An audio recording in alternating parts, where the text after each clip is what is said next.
മഹാലക്ഷ്മി സീരിയലിൻ്റെ പുതിയൊരു എപ്പിസോഡിലോട്ട് എല്ലാവർക്കും സ്വാഗതം. അങ്ങനെ ഒട്ടുപാലിൽ നിന്ന് കുഞ്ഞിനെ എവിടെ കളഞ്ഞിട്ടുണ്ടെന്നുള്ള കാര്യങ്ങളെല്ലാം മനസ്സിലാക്കുന്ന ആനന്ദവും മാർക്കോയും ആകെ സങ്കടത്തിൽ തന്നെയാണ്. കുഞ്ഞിനെ ഇനി കിട്ടിയില്ലെങ്കിൽ ഞാൻ എങ്ങനെയാണ് കണ്ണൻ്റെ മുന്നിൽ നിൽക്കുമെന്നുള്ളൊരു ആദിയാണ് ആനന്ദുവിന്.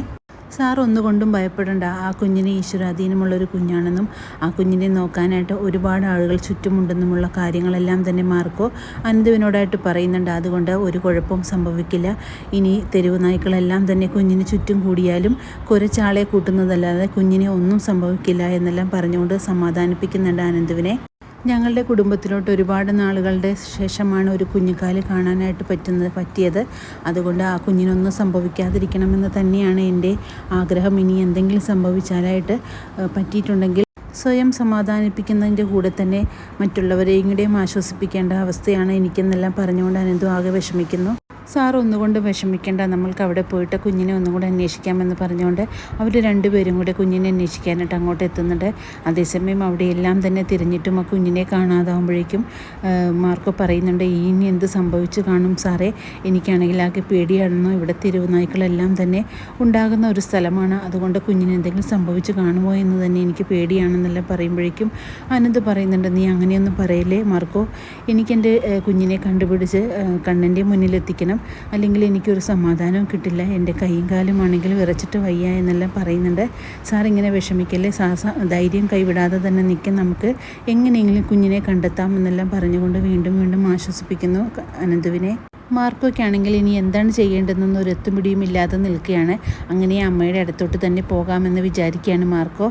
അതേസമയം മഹിയുടെ വെപ്രാളവും പ്രവേശവും കണ്ടുകൊണ്ട് തന്നെ കണ്ണനും കുഞ്ഞിനെ തിരക്കി അന്വേഷിച്ച് നടക്കുന്നുണ്ട്. പക്ഷേ ഒരിടത്തും കുഞ്ഞിൻ്റെ യാതൊരുവിധ വിവരവും കിട്ടാതെ വല്ലാതെ വിഷമിക്കുകയാണ് കണ്ണനും. അതേസമയം മാർക്കോ ആണെങ്കിൽ അനന്തുവിനോടായിട്ട് പറയുന്നുണ്ട്, ആ SI പറഞ്ഞ പോലെ നിങ്ങളുടെ വീട്ടിൽ വന്നിരിക്കുന്ന ആ വേലക്കാരിക്ക് ഇതിൽ എന്തെങ്കിലും പങ്കുണ്ടോ എന്ന് ചോദിക്കുമ്പോഴേക്കും അനന്ത് പറയുന്നുണ്ട്, അവരെ കണ്ടാൽ അങ്ങനെയൊന്നും തോന്നില്ല മാർക്കോ, അവരൊരു നല്ല സ്ത്രീയാണെന്ന് തന്നെയാണ് എൻ്റെ ഒരു വിശ്വാസം, പിന്നെ മനുഷ്യൻ്റെ കാര്യമല്ലേ, എപ്പോഴാണ് മനസ്സ് മാറുന്നതെന്ന് അറിയില്ലല്ലോ, അതുകൊണ്ട് അവരോടും കൂടെ എല്ലാ കാര്യങ്ങളും ഒന്നും കൂടെ തിരക്കണമെന്നെല്ലാം അനന്ത് പറയുന്നുണ്ട്.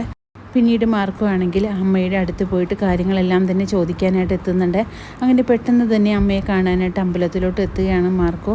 അതേസമയം ധ്യാനത്തിലിരിക്കുന്ന അമ്മയാണെങ്കിൽ മാർക്കോനെ കാണുന്നതും വളരെ വിഷമത്തോടുകൂടി തന്നെ പറയുന്നുണ്ട്, കുഞ്ഞിനെ ഇതുവരെ കിട്ടിയിട്ടില്ല അല്ലേ, പക്ഷേ കുഞ്ഞ് സുരക്ഷിതമായിട്ട് ഒരാളുടെ കൈകളിൽ തന്നെയുണ്ട്, അതാരാണെന്നുള്ള കാര്യം തന്നെയാണ് എനിക്ക് വ്യക്തമാകാത്തത്, അതുകൊണ്ട് നീ ഒന്നും കൊണ്ടും മേടിക്കേണ്ട, കുഞ്ഞിനെ ഉടനെ തന്നെ നമ്മുടെ കൈകളിൽ കിട്ടുമെന്നെല്ലാം അമ്മ ആശ്വസിപ്പിക്കുന്നുണ്ട് മാർക്കോനെ.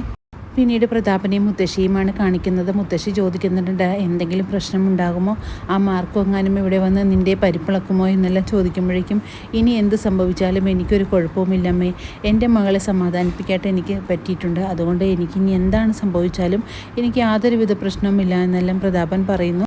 ഇനിയാണ് അമ്മേ ശരിക്കുള്ള കളി തുടങ്ങാൻ പോകുന്നതെന്നെല്ലാം പ്രതാപൻ പറയുന്നത് കേട്ട് ചെറിയൊരു ഭയമുണ്ടാകുകയാണ് മുത്തശ്ശിക്ക്. മുത്തശ്ശി പറയുന്നുണ്ട്, ഇനി എന്തൊക്കെ പുകിലാണോ ദൈവമേ വരാൻ പോകുന്നത്, ഒരു കുഞ്ഞിൻ്റെ കാര്യമാണ്, അതുകൊണ്ടാണ് എനിക്ക് പേടിയെന്നെല്ലാം മുത്തശ്ശി പറയുന്നു.